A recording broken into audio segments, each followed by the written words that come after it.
Assalamualaikum warahmatullahi wabarakatuh. Waalaikumsalam warahmatullahi wabarakatuh. Selamat pagi. Pagi Pak. Minggu lalu ada tugas yang saya kasih atau tidak ada? Tidak. Sudah. Jadi kita lanjut materi selanjutnya.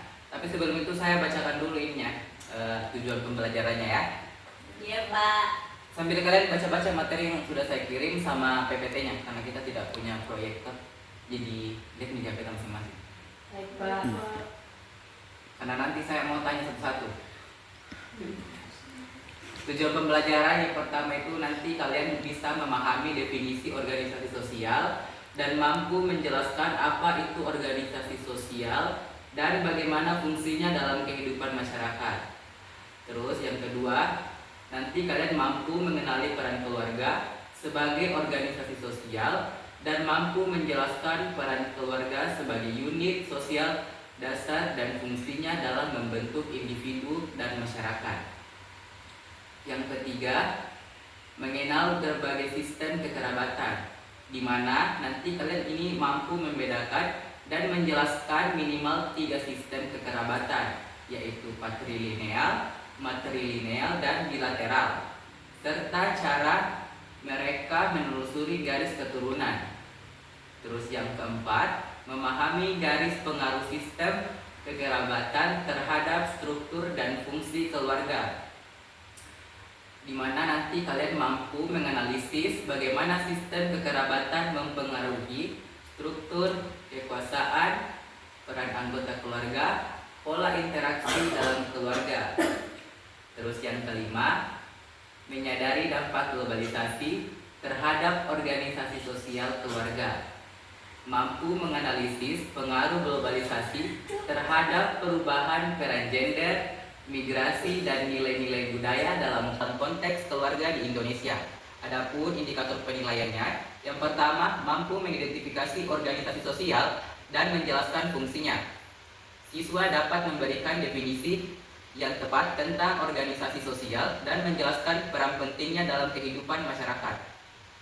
Yang kedua, mampu menjelaskan peran keluarga sebagai unit sosial dasar, di mana siswa dapat menjelaskan secara detail bagaimana keluarga berfungsi sebagai agen sosialisasi, sistem pendukung emosional dan ekonomi, serta unit terkecil dalam masyarakat. Yang ketiga, mampu membedakan dan menjelaskan minimal 3 sistem kekerabatan siswa. Dalam membedakan dan menjelaskan sistem dengan tepat, 3 sistem kekerabatan yaitu patrilineal, matrilineal, dan bilateral, serta bagaimana mereka menelusuri garis keturunan. Yang keempat, mampu menganalisis pengaruh sistem kekerabatan terhadap struktur dan fungsi keluarga. Sistem ini dapat menganalisis bagaimana sistem kekerabatan mempengaruhi kekuasaan, peran anggota keluarga, dan pola interaksi dalam keluarga dengan memberikan contoh konkret.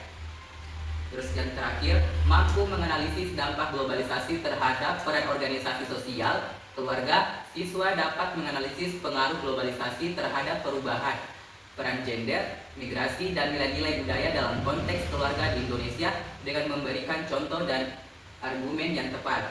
Cut. Jadi nanti itu tujuan pembelajaran dan indikator penilaian. Nanti tolong kalian baca-baca nanti, karena saya nanti mau tanya kalian satu persatu dan nanti kalian juga tanya saya. Kalau begitu kita lanjut materi yang berikutnya, yaitu tentang organisasi sosial keluarga dan sistem-sistem kekerabatan. Sebelumnya ada yang tahu apa itu organisasi sosial dan keluarga? Siapa yang bisa menjawab? Iya Pak. Coba, Saudari Saskia. Ditunggu Kati.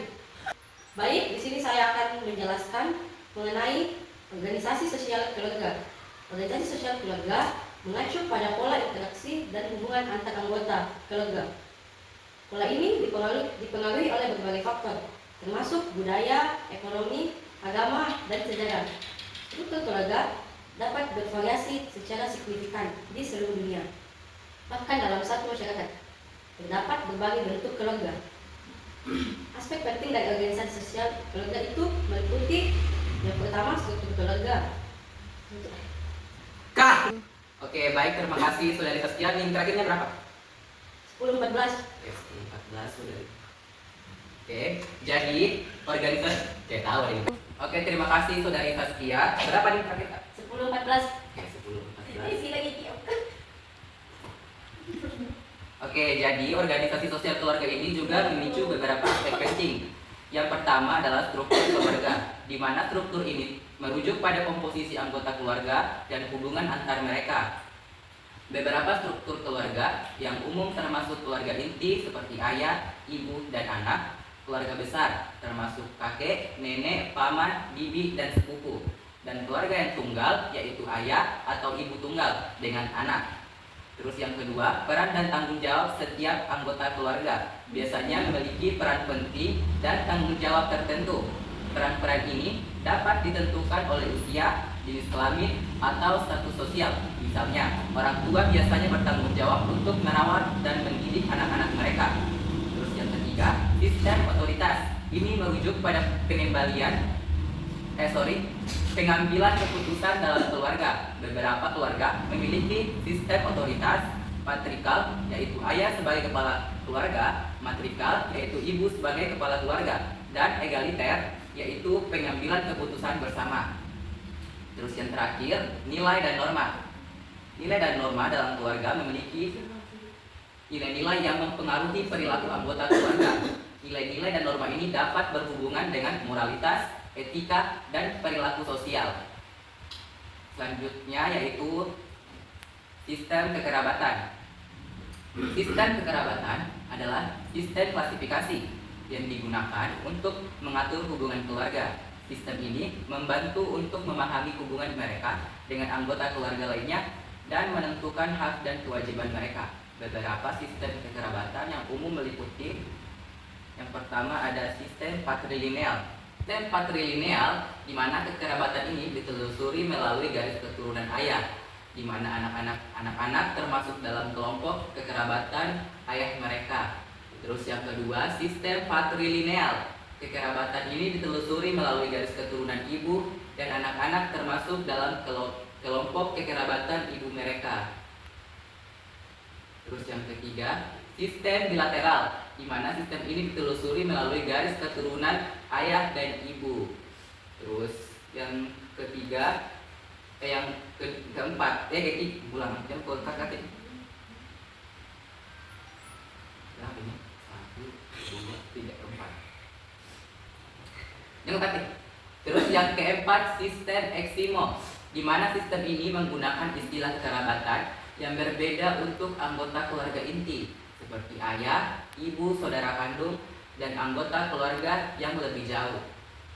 Kemudian ada sistem Hawaiian, yaitu sistem yang paling sederhana, menggunakan sedikit istilah kekerabatan untuk semua kerabat dalam generasi yang sama. Kemudian ada sistem Sunda. Sistem ini mengelompokkan kerabat berdasarkan generasi dan jenis kelamin. Dan yang terakhir, sistem Iroquois. Sistem ini mengelompokkan saudara kandung dari jenis kelamin yang sama ke dalam kategori dan menggunakan istilah kekerabatan yang berbeda saudara kandung dari jenis kelamin yang berbeda. Kemudian, perbedaan sistem kekerabatan di berbagai dunia. Penting untuk kita ingat juga bahwa sistem ini bervariasi secara signifikan di dunia. Jadi tidak hanya ada di Indonesia, tetapi ada di seluruh dunia. Sistem ini yang digunakan dalam suatu masyarakat mencerminkan nilai-nilai dan norma-norma dalam masyarakat tersebut.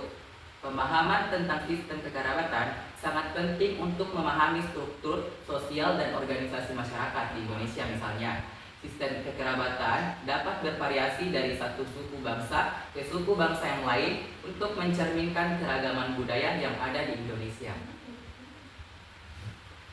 Sistem kekerabatan berperan dalam membentuk struktur sosial dan nilai-nilai masyarakat. Beberapa peran sistem kekerabatan yang signifikan adalah sebagai berikut. Oke, coba saudari Sri jelaskan apa saja beberapa peran sistem kekerabatan yang signifikan. Itu ada 5 poin. Tolong dibaca. Yang pertama itu menentukan peran sosial dan status. Sistem kekerabatan menetapkan peran dan status sosial individu dalam masyarakat. Dalam banyak budaya, misalnya status anak laki-laki dapat berbeda dari status seorang anak perempuan. Sistem ini juga dapat menentukan status individu berdasarkan urutan kelahiran. Yang kedua, regulasi pernikahan dan keluarga. Sistem kekerabatan mengatur pernikahan dan hubungan antara suami dan istri. Ini melibatkan aturan tentang siapa yang diizinkan menikah dengan siapa, berapa banyak pasangan yang diizinkan, dan aturan-aturan lain yang berkaitan dengan pernikahan dan keluarga. Yang ketiga, warisan dan keturunan. Sistem kekerabatan juga mempengaruhi bagaimana warisan dan kekayaan dibagikan di antara anggota keluarga. Ini bisa mencakup aturan tentang pembagian warisan, hak kepemilikan, dan penentuan keturunan. Yang keempat, hubungan sosial. Sistem kekerabatan menciptakan jaringan hubungan sosial yang kompleks dalam masyarakat. Individu dihubungkan dengan kerabat dekat dan jauh, dan ini mempengaruhi hubungan mereka dalam berbagai aspek kehidupan sehari-hari. Dan yang terakhir, identitas budaya. Sistem kekerabatan juga berperan dalam mempertahankan dan mentransmisikan identitas budaya dari satu generasi ke generasi berikutnya. Ini melibatkan nilai-nilai, tradisi, dan norma-norma yang melekat pada hubungan kekeluargaan. Terima kasih, Pak. Sri, nomor NIM terakhir berapa? 3410, Pak. 3, 4, 10. Oke, karena tadi saya sudah suruh kalian baca-baca materi sambil saya tadi jelaskan, saya mau tanya kalian. Coba saudari Saskia, Iya, Kak. apa itu sistem kekerabatan? Sistem kekerabatan adalah sistem klasifikasi yang digunakan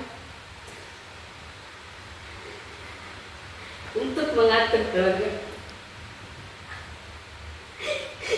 Apa sih? Lanjut. Jangan ini. Lanjut Mi, lanjut enggak apa-apa Cina. Oh iya.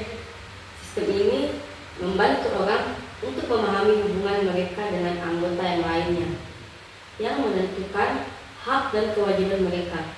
Beberapa sistem kekerabatan yang umum itu meliputi: 1. Sistem patrilineal, yang kedua sistem matrilineal, yang ketiga sistem bilateral, yang keempat sistem eksimol, yang kelima sistem Hawaiian, yang keenam sistem Sunda, dan yang ketujuh sistem Iroquois. Oke, terima kasih untuk jawabannya. Oke, saya mau tanya lagi karena tadi Sri banyak main di belakang. Coba Sri, apa itu sistem bilateral dan coba berikan contohnya dalam kehidupan sehari-hari. Sistem bilateral itu. Oke, suaranya enggak ada dekat teman. Sistem bilateral itu, Pak, adalah kekerabatan ditelusuri melalui garis keturunan ayah dan ibu. Contohnya itu perjanjian antara dua negara. Ini adalah contoh yang paling umum, misalnya perjanjian perdagangan bebas antara Indonesia dan Singapura, atau perjanjian ekstradisi antara Indonesia dan Australia. Kedua negara tersebut sama-sama memiliki hak dan kewajiban yang disepakati. Kemudian contoh yang kedua itu perjanjian antara dua perusahaan. Dua perusahaan dapat membuat perjanjian kerjasama, misalnya untuk pengembangan produk bersama atau pemasaran bersama. Kedua perusahaan memiliki peran dan tanggung jawab yang telah disepakati sebelumnya. Contoh yang ketiga, perjanjian antara dua individu. Contohnya adalah perjanjian sewa-menyewa rumah antara pemilik rumah dan penyewa. Kedua belah pihak memiliki hak dan kewajiban yang tertera dalam kontrak. Contoh lain adalah perjanjian jual beli barang antara penjual dan pembeli. Kemudian contoh yang keempat itu hubungan antar keluarga. Meskipun tidak selalu tertulis, hubungan antara dua saudara kandung atau antara suami istri dapat dilihat sebagai sistem bilateral. Terdapat keseimbangan dan saling ketergantungan dalam hubungan tersebut. Namun perlu diingat bahwa dinamika hubungan keluarga lebih kompleks dan tidak selalu seimbang secara sempurna. Contoh yang kelima, pertukaran barang atau jasa. Sistem barter sederhana, misalnya menukar telur dengan sayuran dengan tetangga, merupakan contoh sistem bilateral yang sederhana. Terdapat pertukaran timbal balik yang saling menguntungkan. Secara umum, sistem bilateral dicirikan oleh dua pihak yang terlibat. Sistem ini selalu melibatkan dua entitas, baik itu negara, perusahaan, atau individu. Jangan ketawa, lanjut. Serius. Kemudian ciri yang kedua itu adalah kesepakatan bersama. Sistem bilateral didasarkan pada kesepakatan atau perjanjian antara kedua pihak yang terlibat. Ciri yang ketiga, timbal balik. Biasanya terdapat pertukaran atau interaksi timbal balik antara dua pihak. Jadi penting untuk diingat bahwa dalam praktiknya sistem bilateral seringkali tidak sepenuhnya seimbang. Kekuasaan dan pengaruh dari masing-masing pihak dapat berbeda, sehingga keseimbangan dalam hubungan tersebut dapat terganggu. Oke, terima kasih jawabannya Sri. Berapa tadi? Yang terakhir saya lupa. 10.34, Pak. Oke. Pak, saya dikasih yang nilai tadi, Pak. Iya, sudah ada nih. Oke. Kalau begitu saya mau tanya. Tunggu, saya cari pertanyaan dulu. Oke. Apa yang kamu ketahui tentang organisasi sosial keluarga? Tadi sudah saya jelaskan ya. Iya Pak, jadi organisasi sosial keluarga Sampai mengacu pada pola hubungan dan interaksi di antara anggota keluarga. Lebih gunung itu. Ini mencakup struktur keluarga, misalnya inti, besar, tunggal, peran dan tanggung jawab masing-masing anggota sistem pengambilan keputusan atau patriarkal, matriarkal, egaliter, serta nilai dan norma yang memengaruhi perilaku keluarga. Organisasi ini beragam dan dipengaruhi oleh budaya, agama, dan faktor sosial ekonomi. Oke Pak, sudah. Terus, bagaimana sistem kekerabatan yang ada di keluarga kamu? Coba jelaskan. Keluarga saya menganut sistem kekerabatan bilateral, di mana silsilah ditelusuri baik dari pihak ayah maupun ibu. Hubungan kekerabatan di dalam keluarga saya dekat dengan komunikasi dan interaksi yang rutin antara anggota keluarga. Oke, terima kasih. Ini terakhirnya berapa? 010 Pak. Oke. Di sini masih ada yang mau ditanya atau saya lagi yang bertanya? Saya ada Pak. Oke, coba Sri. Menurut Bapak, apa yang terjadi jika suatu daerah Kurang kencang suara. Menurut Bapak, apa yang terjadi jika suatu daerah tidak menanamkan sikap sistem kekerabatan dan bagaimana cara mengatasinya? Oke, terima kasih Sri. Jadi pertanyaan dari Sri itu, apa yang terjadi jika suatu daerah tidak memiliki sistem kekerabatan, ya kan? Ya Pak, betul. Dan bagaimana cara mengatasinya? Oke.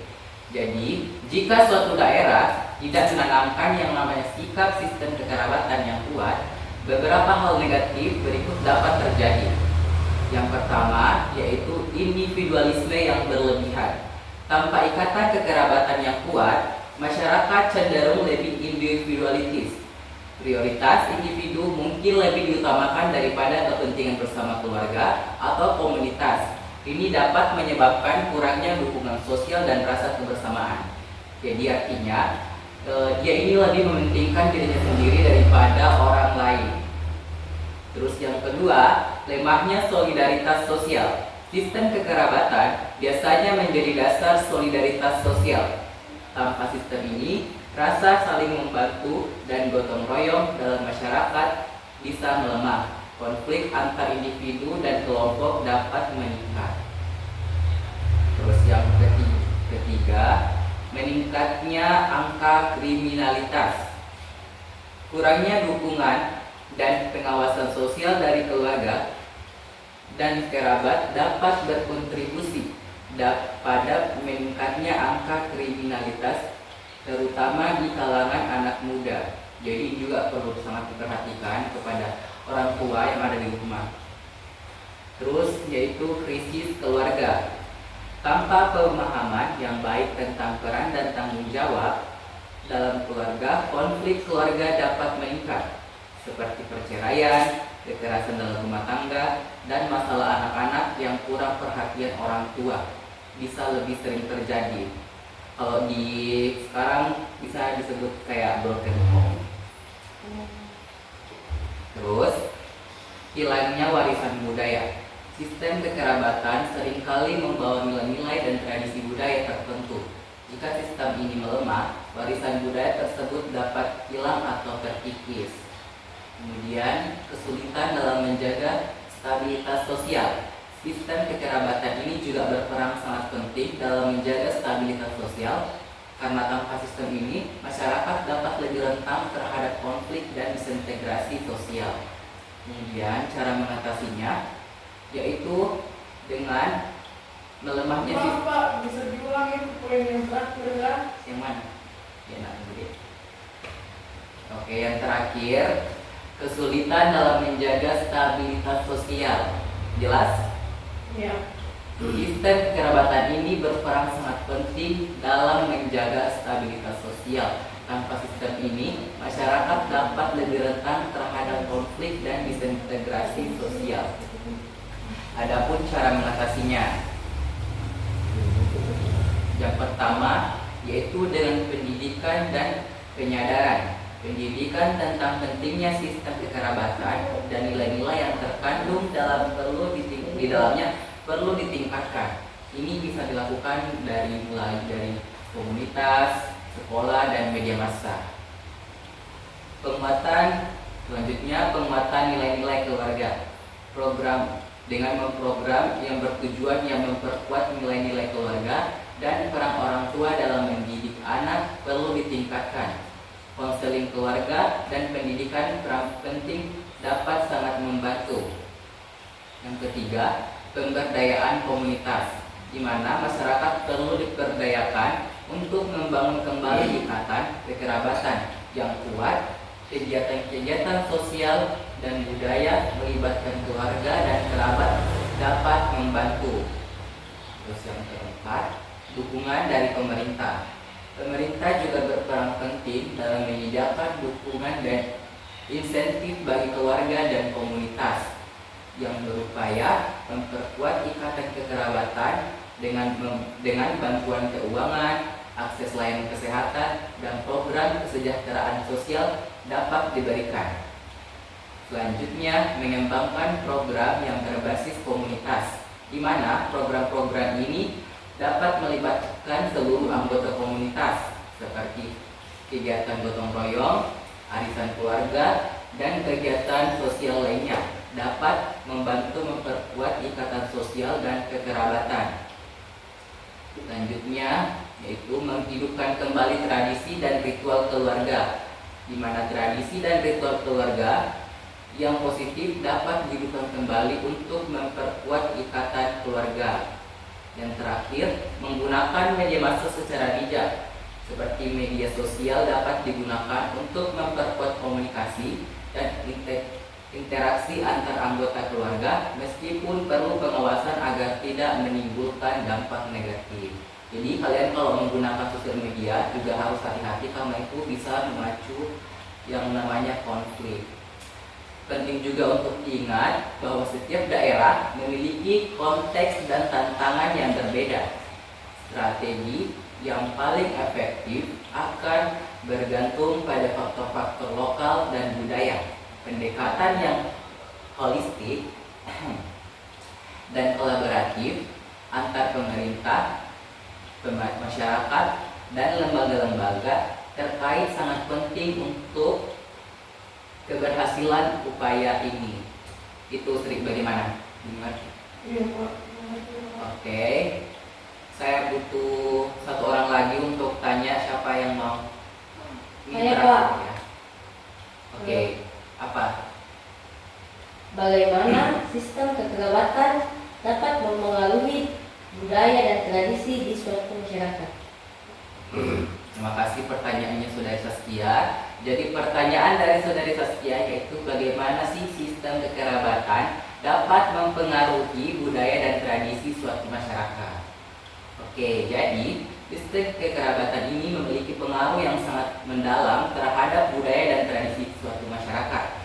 Ini karena sistem ini tidak hanya mengatur hubungan antar keluarga, tetapi juga dapat menentukan peran dan tanggung jawab dan nilai-nilai sosial yang dianut. Adapun contoh-contoh peran sistem yang sangat penting, yang pertama yaitu struktur sosial, di mana sistem kekerabatan ini menentukan struktur sosial masyarakat, misalnya dalam sistem patrilineal, di mana anak laki-laki biasanya memiliki peran penting yang lebih dominan dalam masyarakat, sementara perempuan lebih banyak berperan dalam rumah tangga. Ini dapat mempengaruhi pembagian kerja, kepemimpinan, dan akses terhadap sumber daya. Seperti dimana kalau laki-laki itu biasanya bekerja yang lebih berat-berat, sementara perempuan kerja di dapur. Gitu. Terus yang kedua, tradisi perkawinan, di mana sistem kekerabatan biasanya mempengaruhi aturan perkawinan dalam suatu masyarakat. Beberapa budaya juga melarang perkawinan antar keluarga dekat, misal dalam itu misalnya menikah sama saudara atau memiliki preferensi untuk perkawinan dengan keluarga tertentu, misalnya perkawinan silang. Terus yang ketiga yaitu hak dan warisan. Pak, perkawinan silang itu bagaimana kan? Tuh, jangan mau tanya anjing. Lebih tahu di Yo, jangan tanya-tanya kau terakhir ini kau Dia panjang tuh. Padahal dalam skrip pesuh. Tidak ada speed, jangan kau tanya-tanya. Pak, sebenarnya mau di mana kan? Di sini. Kusiksa kau nanti lagi, kusiksa kau. Saya dulu. Iya nanti begitu. Oke, yang ketiga adalah warisan dan hak, di mana sistem kekerabatan menentukan bagaimana. Jangan cerita. Ya Pak, baik Pak. Pak. Saya ulang, warisan dan hak, di mana sistem kekerabatan menentukan bagaimana harta benda dan warisan diturunkan. Dalam sistem patrilineal, harta benda jangan main. Sri, sekali lagi saya lihat kau main, kau keluar. Saya ulang ya.